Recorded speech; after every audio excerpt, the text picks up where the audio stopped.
La Toscana è grande abbastanza da non finire mai nello stesso posto 2 volte. Quando pensi di averla capita, ti sorprende.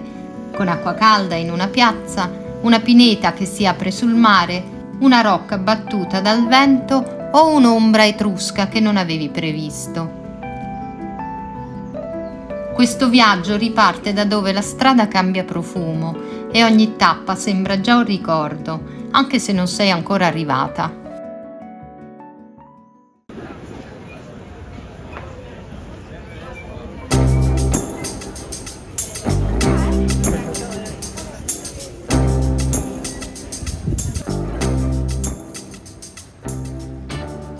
Firenze non ha bisogno di essere introdotta, è ovunque, nei libri d'arte, nei feed dei social, nei desideri di chi non ci è ancora stato.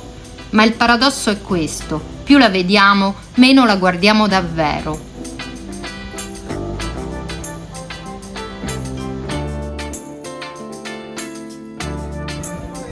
Un tempo si arrivava qui senza sapere cosa aspettarsi e ripartivi con qualcosa in più cucito addosso.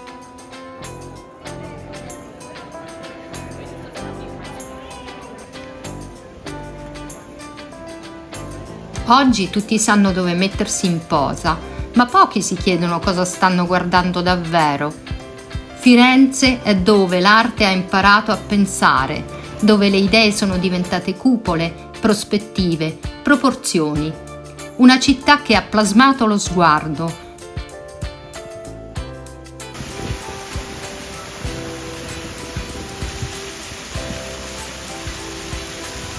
Eppure oggi si scrive #Duomo, emozione vera, 3 cuori, 0 pensieri. Funziona.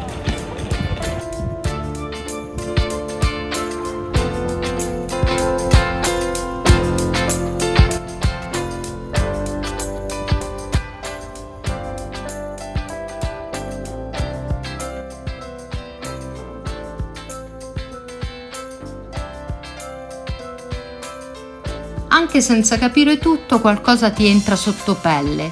Firenze ti aggiusta lo sguardo senza nemmeno avvisarti.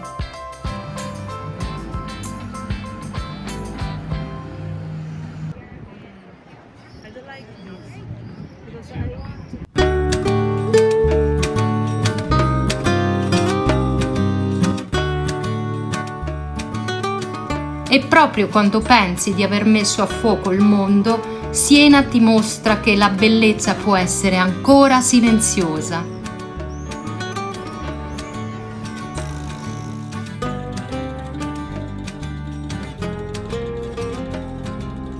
C'è un momento preciso in cui arrivi in Piazza del Campo e ti chiedi se tutto questo fosse già nei tuoi occhi prima ancora di vederlo.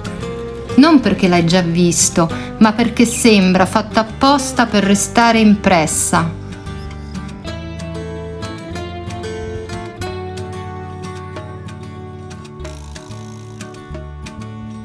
In nessun luogo d'Italia la bellezza è così tranquilla come a Siena, scriveva Henry James.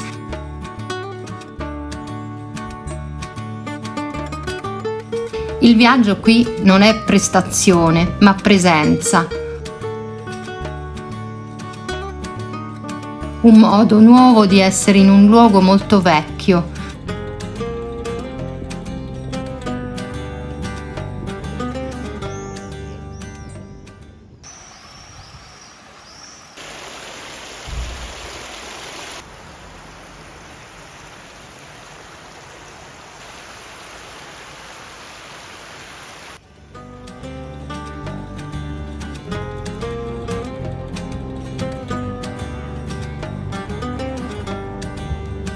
Sotto lo stesso cielo, qualcuno apre Google Maps per cercare un posto dove sedersi, senza sapere di esserci già dentro. Quando ti rialzi, non porti via la piazza, ma il lusso di non doverla condividere, tranne con voi, naturalmente.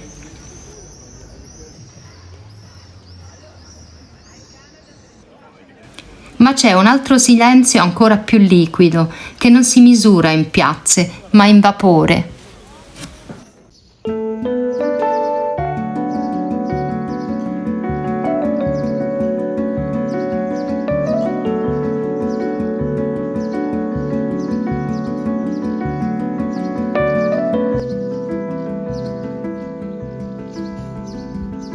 Bagnovignoni è l'unico paese dove la piazza sembra una piscina di acqua calda.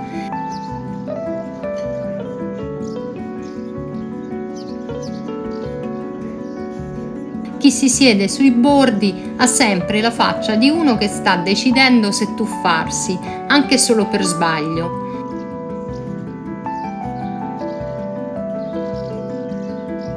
Da secoli qui la gente viene per curarsi.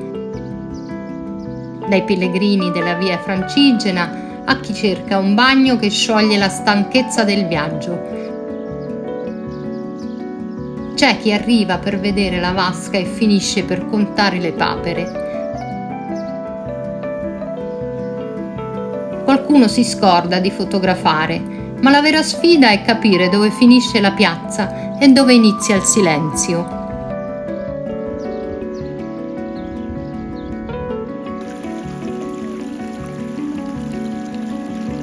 Poi si scende, fuori dal post perfetto. Un sentiero tra pini, ginestre e arbusti profumati porta a un'altra Bagnovignoni, più segreta.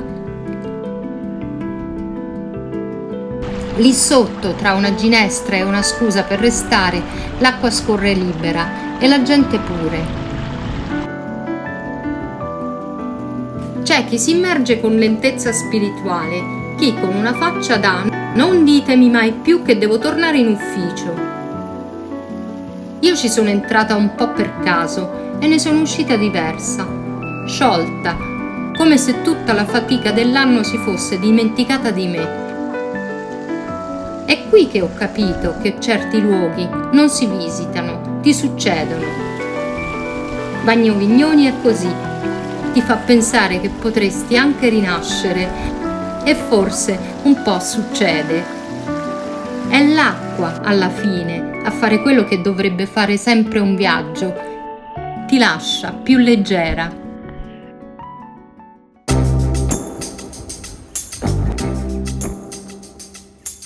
E mentre ti chiedi se restare ancora un po', la strada ti porta tra le torri. San Gimignano oggi è famosa per le sue torri medievali. Nasce in realtà su un insediamento etrusco. Lo dicono le tombe e le tracce antiche che resistono ancora nei campi fuori dalle mura.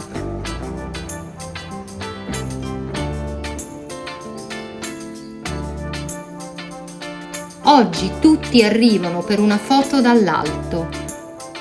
Ma la vera gara non è più sulle torri, è in gelateria, dove il gusto più votato cambia ogni giorno e la coda parla tutte le lingue. Tra una salita e una pausa succede che smetti di rincorrere la foto perfetta, ti perdi in qualcosa di minimo. Un amico che racconta una bugia storica solo per far ridere. Una signora che consiglia il gusto lampone perché è il più instagrammabile. Il Medioevo oggi si specchia nei selfie stick e va bene così. Quando te ne vai, non porti via la torre più alta, porti via il gusto del gelato e la voglia di trovare una nuova scusa per tornare. Ma il viaggio non finisce qui. Quando pensi di aver visto tutto, la Toscana cambia di nuovo e diventa mare. Ma la seconda parte di questo meraviglioso viaggio ve la racconterò più avanti.